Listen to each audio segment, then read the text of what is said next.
You know it's a new season when there's not a single reference to being left on red.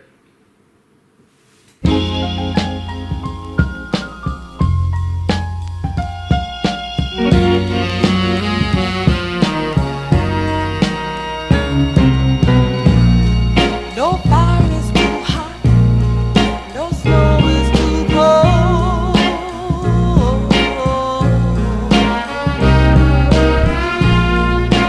Youth will. The first episode of season 2 of Press Conference, longest episode ever done. It exceeded 25 minutes. And that was concerning because when Press Conference started, I felt like 5 minutes was a really long episode. And then last year, started having guests, season 1, and we're at 15 minutes on an episode. And I thought, wow, that's a really long time.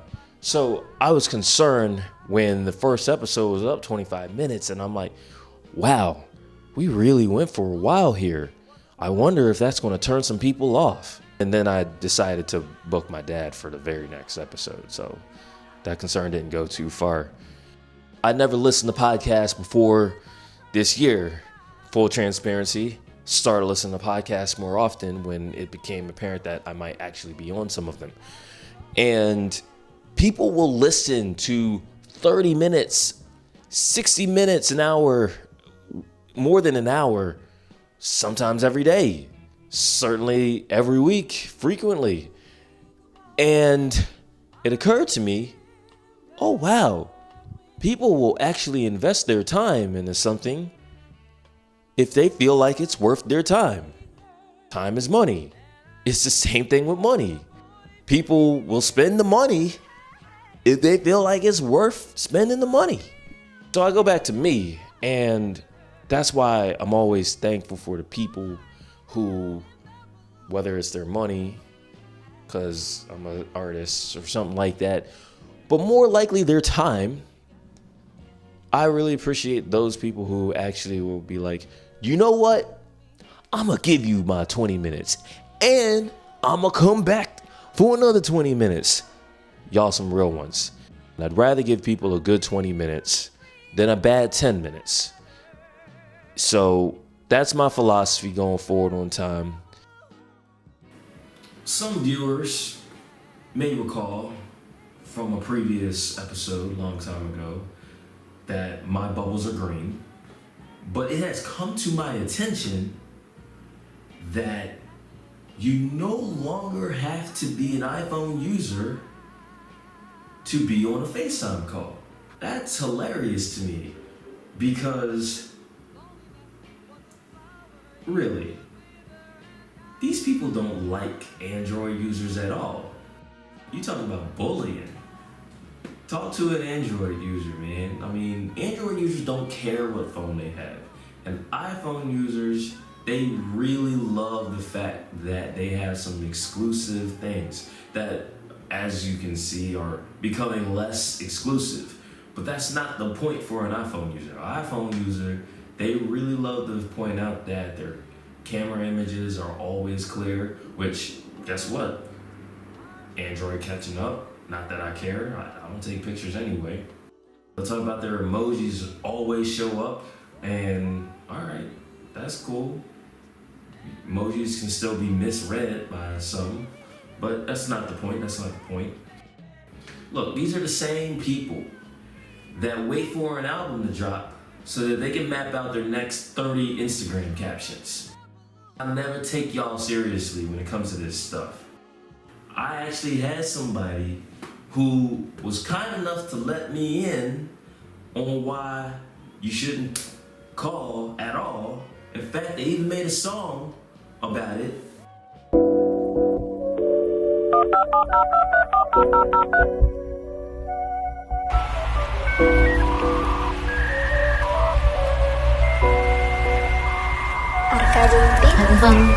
If I said you don't call me, it is not a suggestion. No, it's not. It is time for us.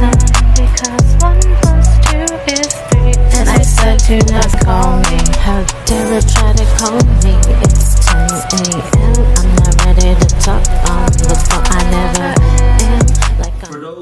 would let a knave such as myself in on one of these FaceTime things, my number's the same. My phone is the same too. Today's guest on Press Conference from Philadelphia, Edward Murray. Edward Murray, my dad, on Press Conference. Dad, you've had, I don't know how many interviews, you can tell me, but I bet you this is the first one of these, huh? A first Zoom or first with you? First with me. Oh, absolutely. I was wondering what the heck is going on. And then I had anxiety a little bit because I'm wondering, well, I don't know what the format's going to be or how this thing is going to flow. So I was like, well, my goodness. Well, Barbara Walters was the queen of interviews and I'm the king. So I said, well, just do what you do best and answer questions or make commentary or do whatever, but no reason to be anxious. Just let the thing come to you and go with it. So here I am. I mean, I've never known you to be anxious or over anything, but maybe that just comes from me being your first son, and I have a different perspective of you than pretty much anybody on the planet. Even Michael that doesn't know you like I know you, and Michael can honestly say the same thing.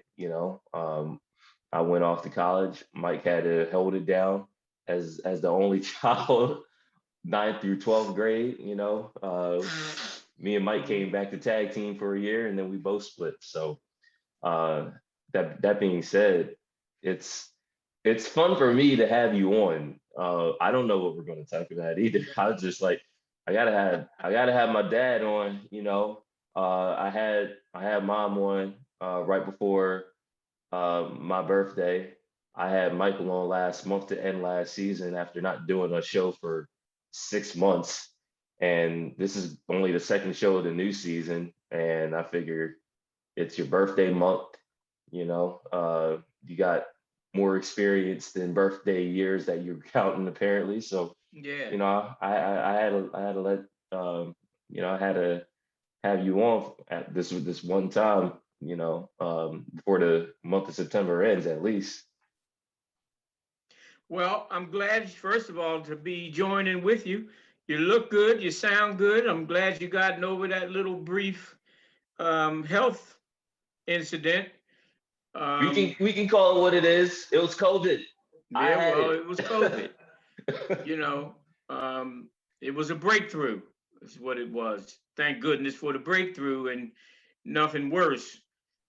So, I hope you continue to be safe and take the necessary precautions and wear your PPE, when necessary.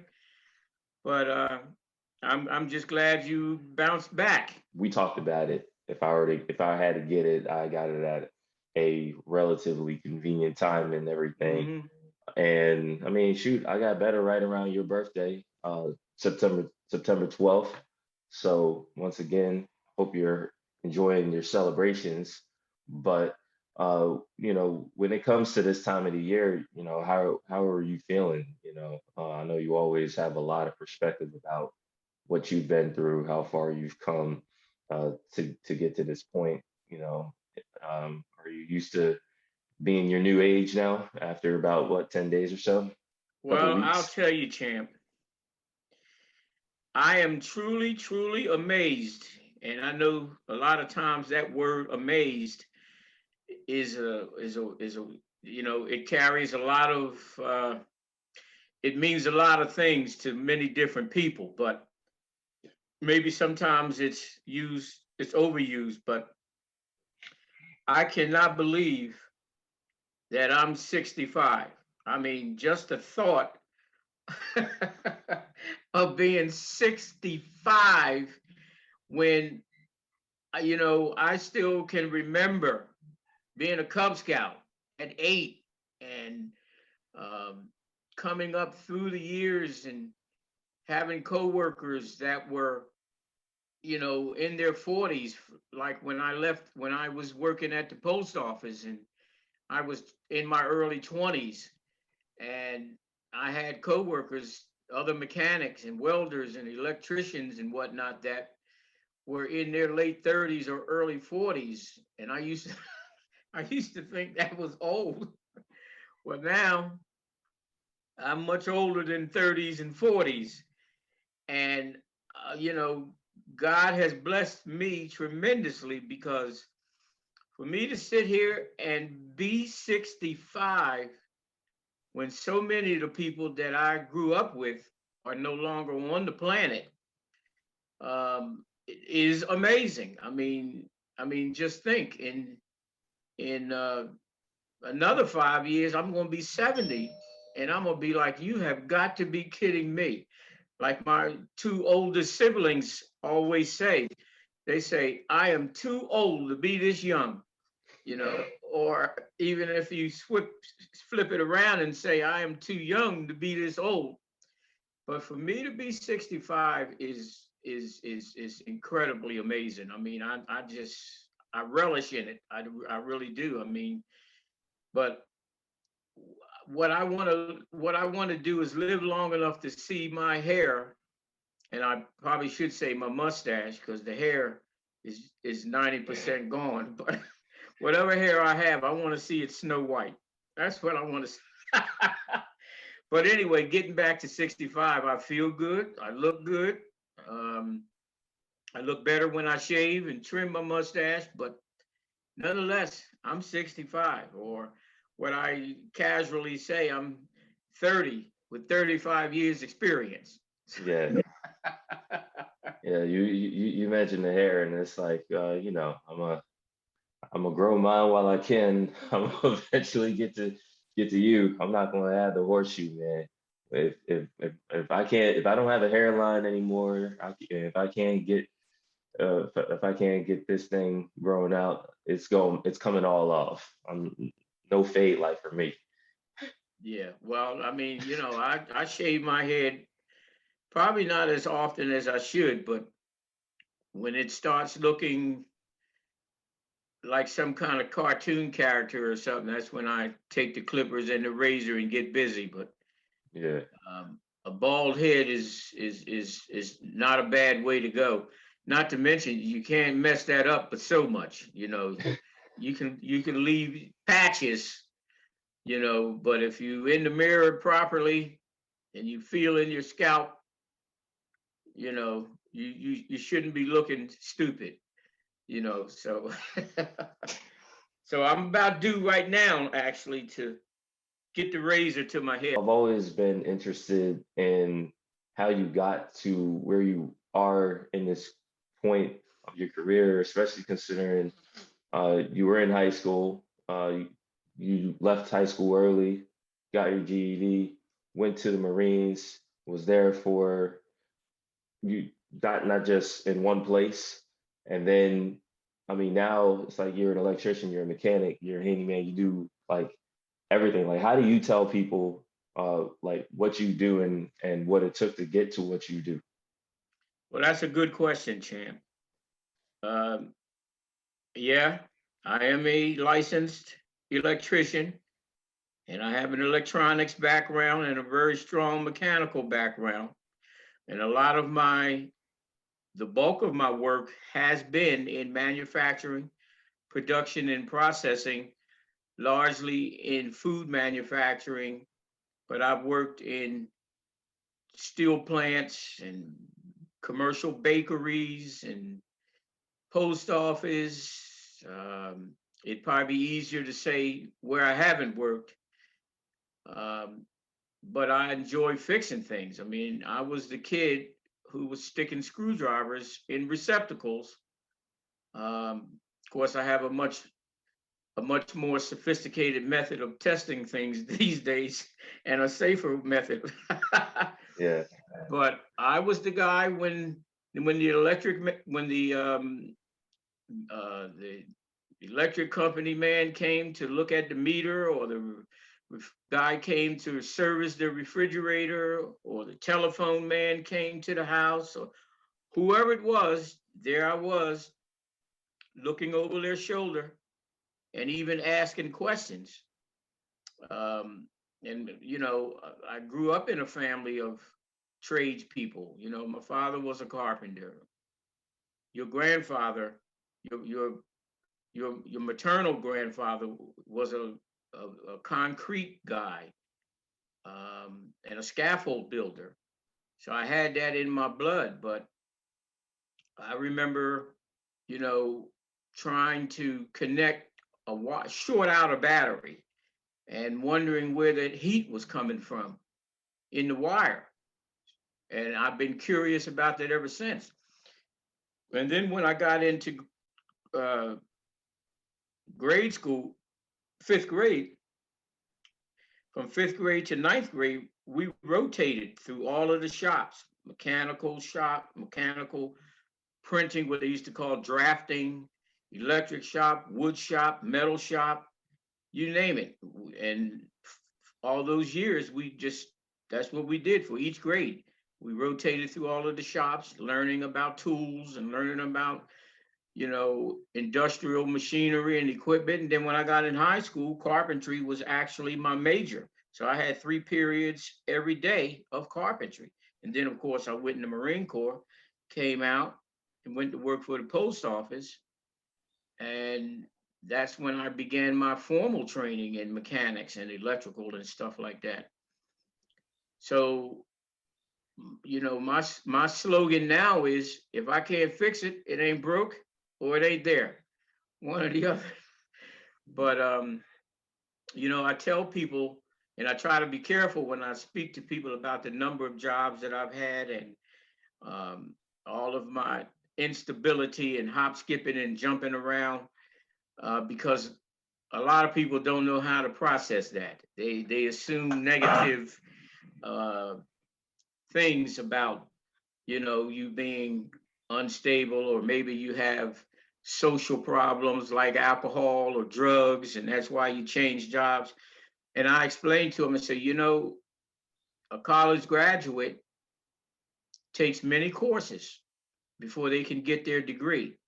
Well, I learned a little bit in this job. I took a lot away from the next job. I had a lot of talented people take Ed Murray under their wings and show me some real cool stuff in terms of maintenance and, you know, industrial processes and all that kind of thing, industrial subject matter and whatnot. And so I got it literally the hard way. I mean, so you know, every job I've ever worked at, I took something away from it very valuable that would catapult me into the next position. And my background is very diverse. I mean, so it's, you know, I've been a mechanic, I've been a technician, I've been a facility specialist, I've been a superintendent of buildings, I've been, you know, of course, an electrician, I've been a mechanic in different industries. So that's really how I got to be messing around with things. And I also tell people that when you and Michael were young and growing up, when it came time for Christmas, I used to tell people I would buy toys that when they broke, I could fix them. And but in my current position, I think I pretty much done found a home. I don't want to be 65 and 66 going on job interviews. So I think I'm good now. You know, this job that I'm in now is as a critical facilities technician at a data center, critical data center. And basically, I don't do a whole lot until something happens. That something could be, we lose our utility. Say, for instance, you know, over in Jersey where I work, it's PSE&G, Public Service Electric and Gas. So if we lose our power, then we have emergency generators that will kick in.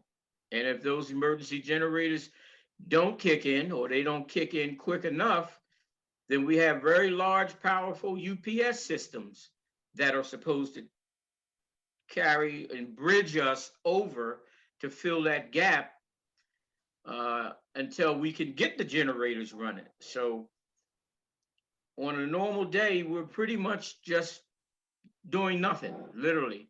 And, so we walk around and we check our equipment. We make sure that our systems are all go, and wait on something to happen. Because in a data center, literally every minute that our critical loads, and those loads are PDUs, which stands for power distribution units, and they're basically just banks and banks and banks of circuit breakers that feed our servers and switches and storage arrays and all that kind of stuff, large scale.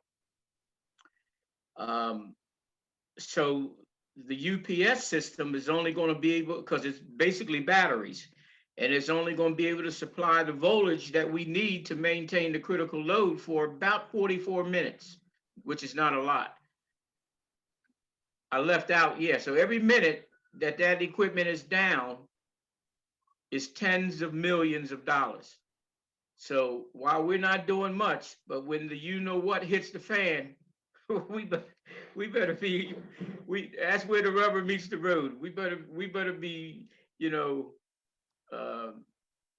on the deal.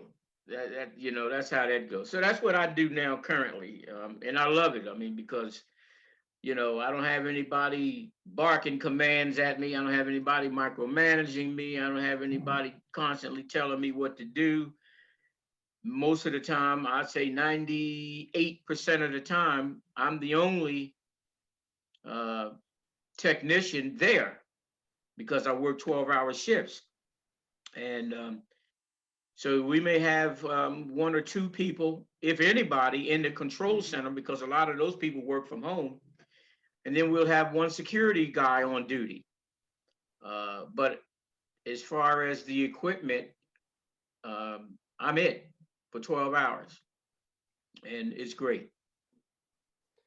So you mentioned earlier when we were talking before we had the show that you're getting this big TV and you wanted to find your soap operas as you call these shows. And I was thinking, I've obviously heard you spout off about what you're seeing, reacting to current events for my whole life.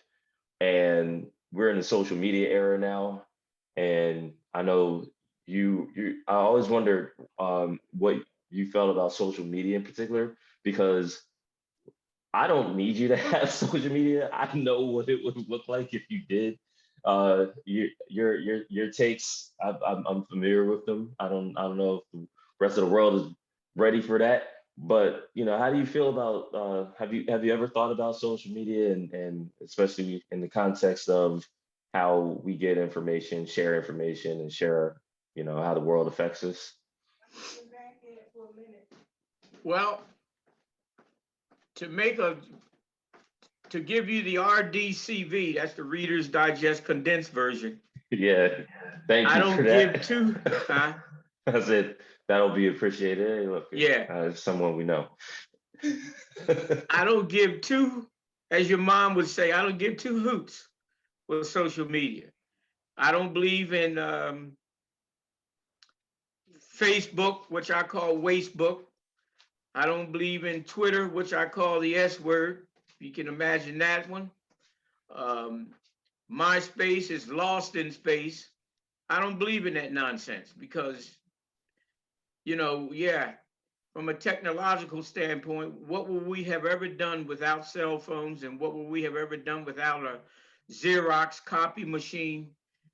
So those things are important. But that social media business to me is silly.